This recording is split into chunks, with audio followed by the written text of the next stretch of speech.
Hey, welcome back to my channel. If you are new here, my name is Sarah Sperber and I'm a realtor in the Northern Nevada market. And on today's video, as I do every single month, I'm going to be giving you the monthly market update and data deep dive. We're going to look at all the metrics, all the KPIs that make our market tick. I'm going to be doing all the analysis, and then of course, if you stay until the end, I'm going to be telling you what that means for both buyers and sellers. So make sure that you don't go anywhere because that part of this conversation is super valuable. Before we dive in, I just want to preface this by saying that our MLS publishes the data at the closeout of every month, right? So these numbers were just published today for the month of November, and they are lagging metrics, which basically means our average escrow timeline in our market, and I think probably in most markets, is around 30 days, right? So from the time that an offer is accepted to the time that a new owner takes ownership and the property conveys is around 30 days. So when an offer is accepted,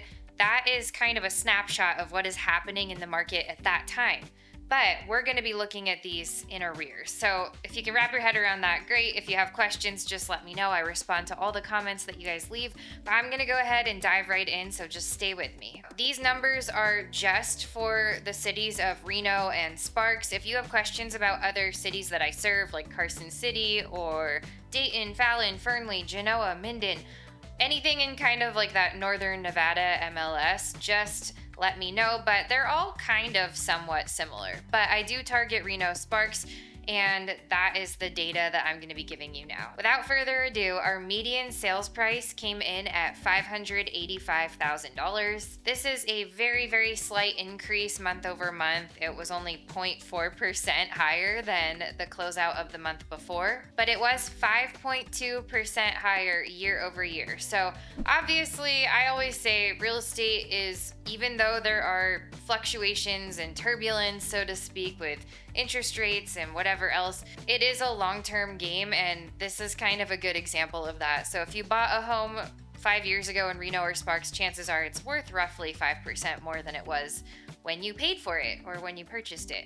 All right, I'm gonna keep going, stay with me. Number of closed sales took a very steep nosedive, coming in at 327 closed sales, which is more than 22% less than it was at the closeout of the month before. That's telling you that overall there's just less market activity in general. That's not unusual for this time of year. We also had the election in November. I think a lot of people were claiming there's a lot of anxiety around the election. People are not going to make a move till it's over. Well, now it's happened, and I would still argue that our market is kind of more or less flatlining, but that's gonna come into play at the end of this, so don't go anywhere. Stay with me. I'm gonna keep going. Number of closed sales did increase though year over year by 3.2%. So it's not like that drastic, but 22% decrease is significant from the closeout of October. So we are seeing a significant cooling right now. Median days to contract did increase, but it wasn't very drastic, only 3.3%, landing at 31 days. Not crazy, you know, it's not super long. I think that our frame of reference kind of just depends on when you entered the market. If you entered the market in the COVID era when things were flying off the market within a matter of hours or days, and in rare cases weeks, then 31 days might seem like an eternity, but in most market conditions, this is still signs of a pretty healthy seller's market. I will say that it did decrease by 4.6% year over year. So a year ago at this time, that number was just a little bit higher. So the market is a little bit hotter now than it was a year ago,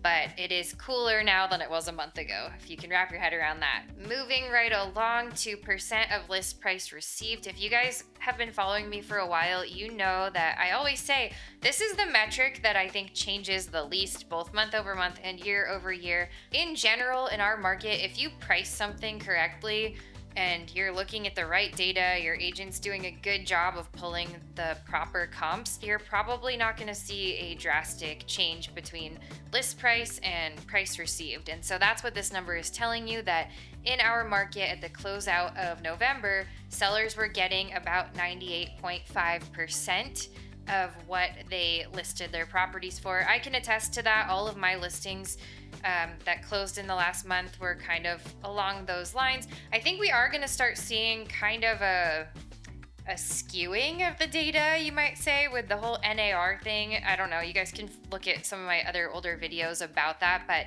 now we are seeing in some cases that buyers are paying their own agents compensation, and they're doing that in lieu of sellers paying it, and so we're seeing the price come down to reflect that gap. Median sold price per square foot also increased by 3.5% month over month and 8.7% year over year, landing at $325 per square foot. Keep in mind that this number is the sold price per square foot, it's not the asking price. Number of new listings landed at 339. This is the biggest change that we saw month over month at the closeout of November. This changed by 29.2%. That's not that unusual. Like I said, a lot of sellers, if they're like, okay, I'm ready to sell, a lot of times people will wait till the holiday season is over and then put the house on the market end of January, maybe February, maybe even like March, just because we tend to see a lot more activity when people start thinking about the holidays. We just got through Thanksgiving, we're coming up on Christmas, kids are out of school. It's just a really inconvenient time to be going on showings or keeping your house clean and ready and show worthy while you're trying to think about like Christmas decor, or like nobody really wants to pack and move unless they absolutely have to. Just keep that in mind, that this is drastic month over month, but it's not unusual. When we look at year over year, this number actually increased by about 22%. Active inventory is also down very significantly month over month. We had 877 active listings at the closeout of November. This is a 13.1% decrease month over month, but a 16.8% increase year over year. And that brings me to our last KPI before I get into my analysis and advice for buyers and sellers. So you've been really patient. Don't go anywhere. The goods are coming, my friends. Let me get through this last number and then we'll circle back to that. All right, month's supply of inventory significantly increased, landing at 2.7 months. So that means if no new inventory came on the market, it would take 2.7 months to sell every active listing in our market. This is 11.9% higher than it was month over month, so it's gonna take longer, in other words, and it's 13.2% higher than it was year over year, so a year ago at this time. In general, what all these numbers are telling us is that the market pace and market activity have just slowed down, and we see this pretty much every year in our market around this time of year. So this is not the ideal time to be selling.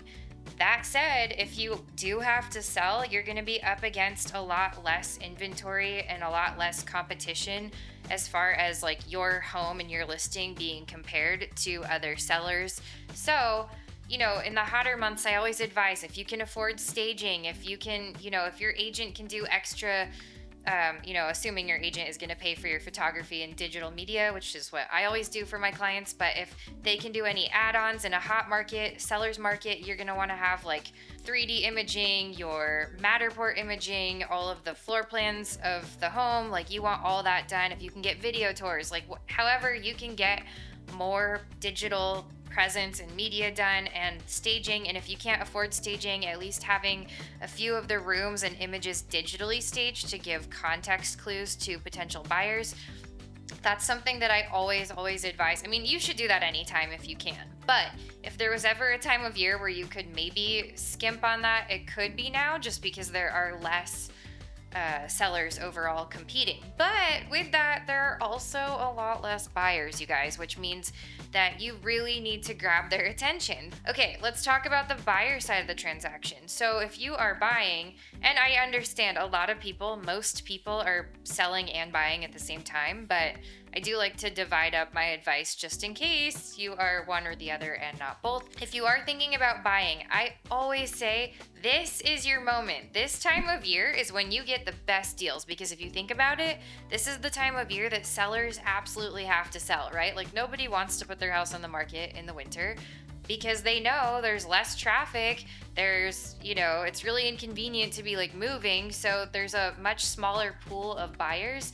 So this is when you can go in and ask for what you want.